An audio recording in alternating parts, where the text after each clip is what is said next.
because both players are playing a cat and mouse game with the antagonists, right? Between the guards and the point man, and also the security system. We've actually tuned it to be really really evil in some ways, of like cutting you off and seeing like we have the idea of anomalies being detected, and all of a sudden it teleports close to you, and now you're kind of freaking out in sort of the same way that the guard is freaking out. But our quintessential gameplay mode would be both players have sort of objective they need to complete, or job they need to do. But you're yelling at each other next to each other, like, open the door! The security system's right on my tail. I can't do it yet. Having those kind of moments, and then when you actually complete that objective, you have that that high five moment together, like, yeah, we totally did. So does it feel kind of like split screen? You both looking at each other's screen, or sometimes, yeah.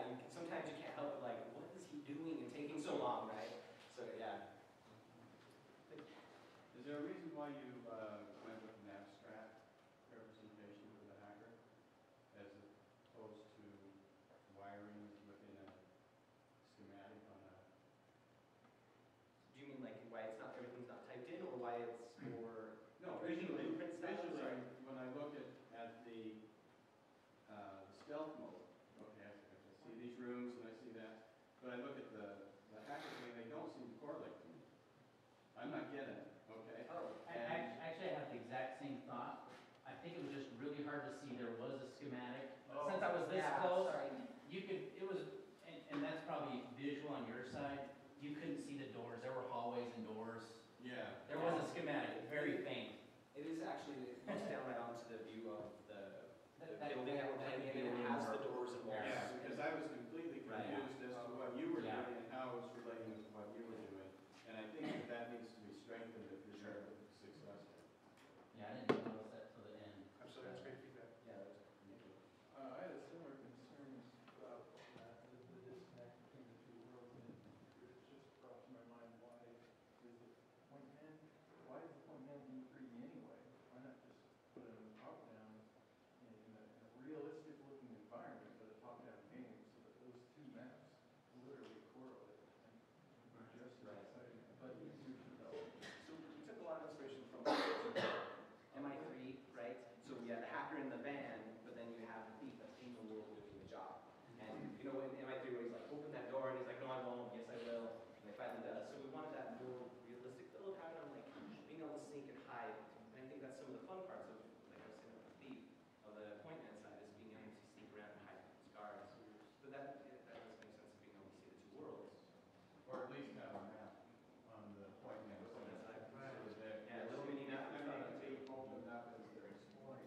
But if you had, I mean, a lot of these games are about the feedback that you're giving the player, and the less the player has to think, the more that it's there for their experience, the more fun they can have it in there, the more it is.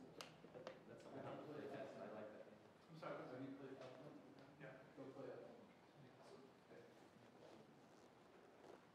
Just curiosity, kind of along what he was asking, with the point man, like you're in first person, with all the games that you referenced, like stealth option in third person. So the reason you chose first person always was. We actually looked at, well, third person, we're limited on our assets right now, so the prototype and design, we really wanted to do the first person aspect. We also, played games like Dishonored, right, which has, that first person stealth aspect, and also Mirror's Edge too. And we like the kind of the idea of, as, from the first person perspective, as a guard's coming up to you, you kind of like, you have that moment where you kind of like, I don't know if he sees me or not, you kind of tucking yourself in the corner. Having that kind of feeling, we kind of harness that a little bit and play with it, because we thought that was really effective in games like Dishonored. But we really wanted to borrow from, Metal Gear Solid, like, having guards with a cone, a vision, and as they're more alert, the cone gets bigger, they get faster, they call in reinforcements, things like that. One other question I had about the hacker side of it, what was controlling how the security system, I guess, found the hacker? And from over here, I couldn't really tell what was going on. Like over here, I know the guards see you, obviously you can spot it. But over there, at one point, the hacker got caught. Right. What was the call? Was there a way to tell where that was coming from? Because I didn't see it from over here. Right, we're sorry about that, we got projector issues. Right. Yeah, that's why I'm curious. No, yeah, so what happens is that, that security system, that little like that orange, timer that comes down, it's actually going through and capturing node just like you are. So I had a node that was available, and it came over, and that I was in control of, and it came over to capture that node. And unfortunately, it was what we're calling the source node, where we stemmed all our connections from. So it shut down my whole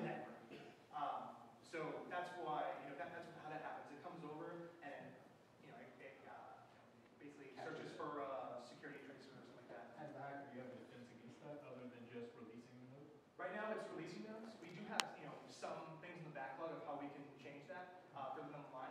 But right now, we thought the idea of releasing nodes and really installing that, that dilemma between two players of, do I get caught? Do I get caught? Do I save myself and kind of, mess up my buddies' plans? Things like playing with those scenarios. That's why we thought releasing nodes would be really good. Are you playing around with how much time it takes for different nodes to be able to capture them? Or are they all the same time? Right now, they're all the same time, but we would get going for a security camera, for instance. Having it take more time or less time and playing with that and kind of balancing the experience even more, so that if I want to go and unlock this door, is unlocking a door should be faster, should be slower. Playing with those things. Right now, they're all the same, just to kind of capture the overall prototype experience. Yeah, well, I would vary the time depending on how important it was, and then maybe have an expiration on it too. So I can only capture this for a few seconds, and that's all you've got. And if you're not there ready to go through, then you got to start over again. Yeah, exactly. So that would help. Yeah. Yeah, so my biggest concern is that you guys are making the games exclusively multiplayer. I know you had that stat up that says 60% play multiplayer, but it's not 60% play exclusively multiplayer. So I think you probably need to consider a single player version of the game. I don't know what that means, in this context, but I think it's a big concern. We'll definitely consider that, yeah. It's not, Getting older, so. How do you, this is all roughed out art, how do you get to the final product? Because I picture a guard at the Department of Education as a rent-a-cop in a polyester suit. This is very, when you told me about the idea, I was like, Department of Education, but then you see the gameplay, it's fun, but I see the office, the Department of Education being bland and, people hate their job and just. Yeah, the graphics thing, that's going to be a big Right. thing for you to do because you're a long ways from competitive on graphics. So we've thought about a lot of that is using a lot of reusable assets, so using chairs and stuff over and over. We have a couple artists already, some doing concept art like you saw, and we have a couple modelers and riggers to rig our models. And so we also need to get some more artists on our team to be able to expand with, but those are some of our. Do you have an idea what the final, like you said, something this much action and this stealthy and all this high-tech stuff, I just don't see it relating to the Department of Education. Well, that's why we fantasize that, right? So we start out as that really boring, awful job first level, and as that changes, the walls become more textured or sheen, or they're more metal, and the chairs become more modern. When then there's no chairs, right? It's just doors and things like that. So we're looking to texture things differently and change that feel from office to military. We wanted to grab from conspiracy theorist fiction and stuff like that. Really kind of grab things of the Department of Education is like evil to us, we're students, right? We own so much money and stuff. We really kind of tap into that and kind of make Hollywood versions of the hacker and the appointment and having an experience and the espionage experience from that. Yeah, these types of games are very, very labor intensive, particularly if you want to be even semi-competitive on the graphics. And my concern is that this is not a 4-man project by any stretch of the imagination. I mean, this is huge. And unless you've got a team of 100 artists somewhere and a lot of other resources that I'm not aware of, I'm concerned that you're going to get something at the end of that 4 months, but it's not going to be competitive. So sorry, have you seen Erie, that game that I created? They did it in the same time period we did, and they were very successful in getting a lot of that content in, right? Like they have a lot of details, it's just art stuff, right? And so we feel, having seen that, I think we can get to that level. It is a big concern of ours, the art side, so that's stuff that us as producers are really looking into and trying to grab more and more out. So that's at the top of our list of things we need to do.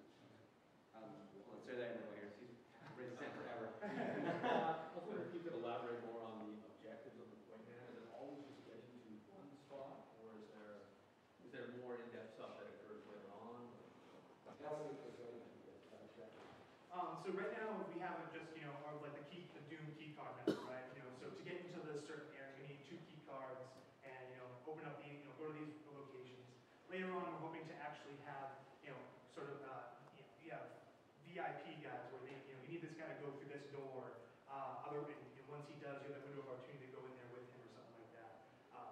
Play with certain objectives and not just have it be, a collection mechanic. Think of, you need a password from here, you need a card from here, you need this.